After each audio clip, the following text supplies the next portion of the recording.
بالله من الشيطان الرجيم بسم الله الرحمن الرحيم لن ينجز حتى تنجزوا مما تحبون وما تنجزون شيئا فإن الله به عليم كل طعام كان حلا لبني إسرائيل إلا ما حرم إسرائيل على نفسه قبل أن تنزل التوراة قل فأتوا بالتوراة فاتلوها إن كنتم صادقين ومن افترى الكذب من بعد ذلك فأولئك هم الظالمون قل سنفرغ له فاتبعوا ملة إبراهيم حنيفا وما كان من المشركين إن أول بيت وضع للناس للذي بكر مباركا وهدى للعالمين فيه آيات بينات مقام إبراهيم ومن دخله كان آمنا ولله على الناس بالبيت وللتقوى إليه سبيلا ومن كفر فإن الله عن العالمين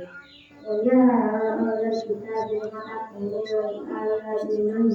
وتنزلون على ما تعملون ويا أهل الكتاب لم تكفرون على الذين آمنوا وأنتم شهداء والله يجازي عما تعملون يا أيها الذين آمنوا لا تطيعوا فريقا من الذين أوتوا الكتاب يردوكم بعد إيمانكم كافرين وكيف تكفرون وأنتم تتلى عليكم آيات الله وفيكم رسوله ومن يعص بالله فقد هدي إلى صراط مستقيم يا أيها الذين آمنوا اتقوا الله حق تقاته ولا تموتن إلا وأنتم مسلمون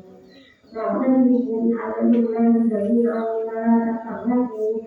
واذكروا نعمة الله عليكم إذ كنتم أعداء فألف بين قلوبكم فأصبحتم بنعمته إخوانا فكنتم على شفا من النار فأنقذكم منها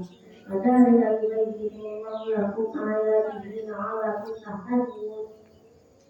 ولتكن منكم أمة يدعون إلى الخير ويأمرون بالمعروف وينهون عن المنكر وأولئك هم المفلحون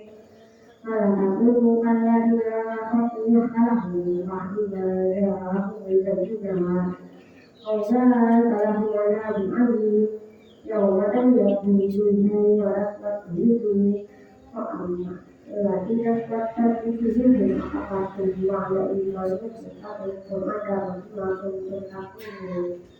وأما الذين ابيضت وجوههم ففي رحمة الله هم فيها خالدون تلك آيات نتلوها عليك بالحق والله يريد خير العالمين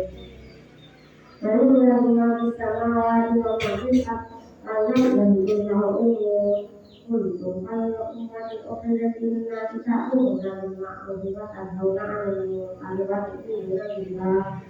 ولو آمن أهل الكتاب لكان خيرا لهم منهم المؤمنون وأكثرهم الفاسقون لن يضروكم إلا أذى وإن يطيعوكم يولوكم الأدبار وما يضرون فلمن عليهم الذلة أينما تكونوا إلا بعدد من الله وعدد من الناس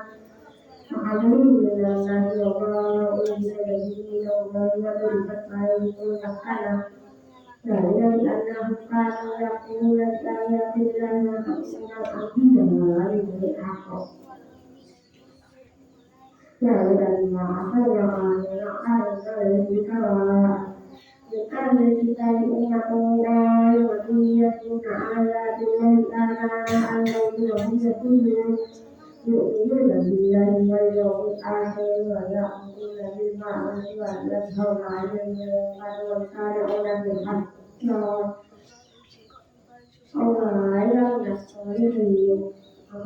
يفعلون الخير ولا ينكرون والله عليم بالمتقين